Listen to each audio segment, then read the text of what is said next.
With the final episode of this anime, fall 2025 has finally come to a close and the year 2025 as well, at least in relation to my anime watching. So, what's there to say with a mangaka's weirdly wonderful workplace? If you've watched this show all the way to the end, then there really isn't much to say apart from the fact that on top of the daily struggles that Futami had to face as a young mangaka, the story gave us a lot of stuff to think about in terms of living life and how workplace experiences tend to be highly dependent on the people we meet. We can see these instances happen every episode, with episode 12 giving special emphasis that the people we meet can significantly influence the trajectory of our lives. Also, I've said this before in my first video of this anime, but I'll say it again even if the thumbnail already gave it away. This show is easily my anime of the season, or what the story gave us. Having said that, I just want to share two talking points because, I feel like sharing my take on them. The first is that there's this discussion going around about how Yuri coded this show is. To demonstrate what I think about that, here's a question for you all.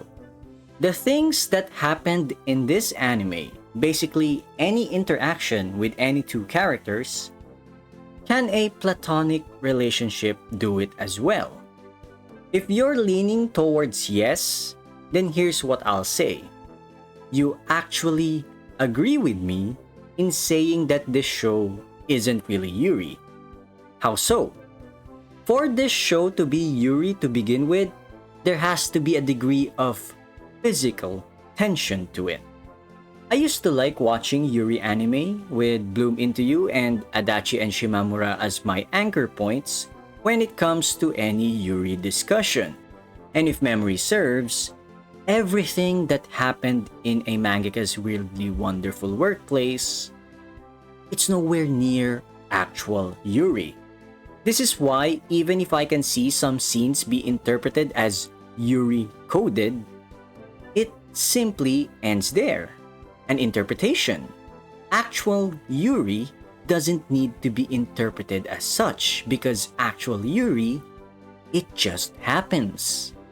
I once met a lesbian back in my college freshman year, and when she told me that Bloom Into You is a really good Yuri anime, like, sure, this is essentially a just trust me bro kind of evidence, but if an actual lesbian told me what counts as proper Yuri, you best believe that I'm going to run that take to my grave.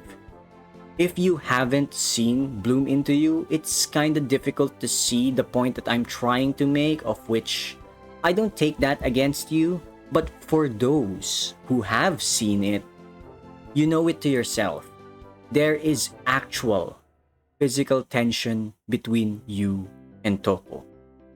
As for the other talking point, and this one is on the much lighter side, you know how in episode 11, Futami was freaking out because of the fact that Nekonote-san came to her house?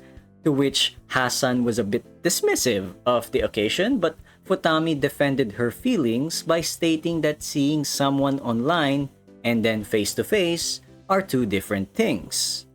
And then, in episode 12, Futami was once more in shock in seeing her actual fans by like 100 of them as opposed to just seeing the print numbers. The point that I'm trying to make with these two scenes is that I absolutely agree that Futami is justified in how she felt in those scenes. I've been a horse racing fan since I was a kid. Never saw a racehorse until just yesterday, and I'm now in my late 20s.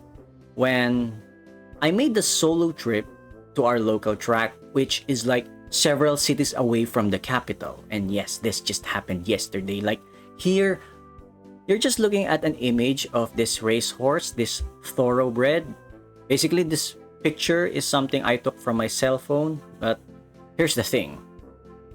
When I say that this image is actually a scam, you gotta believe me, because when I saw the horses like the one you're seeing here right in front of me yesterday, there's just this sense of awe and fantasy that I was barely holding my fanboying side in me when I saw the horses. Watching live streams of races, seeing pictures of horses, it just doesn't compare when you're actually in front of them. So, Futami freaking out seeing Nekonote in episode 11 or her fans in episode 12, absolutely justified, and if anything, this should be the expected reaction. And as such, it shouldn't be branded as abnormal. So, having said that, I guess that's about it for me, or a mangaka's weirdly wonderful workplace. I mean, my anime of the season, no doubt, and I'm quite sure you're already getting sick of me saying that over and over. And yes, I do plan on making a top 10 personal favorites for year 2025, and this one is part of that list, so that probably isn't that much of a spoiler. And as for the racehorse thing, I'm actually also planning to make a video on that in the coming days. Don't know how long it would take because it really depends on whether I'm lazy or not. So yeah, Happy New Year, lads and ladies, and until next time then, everyone.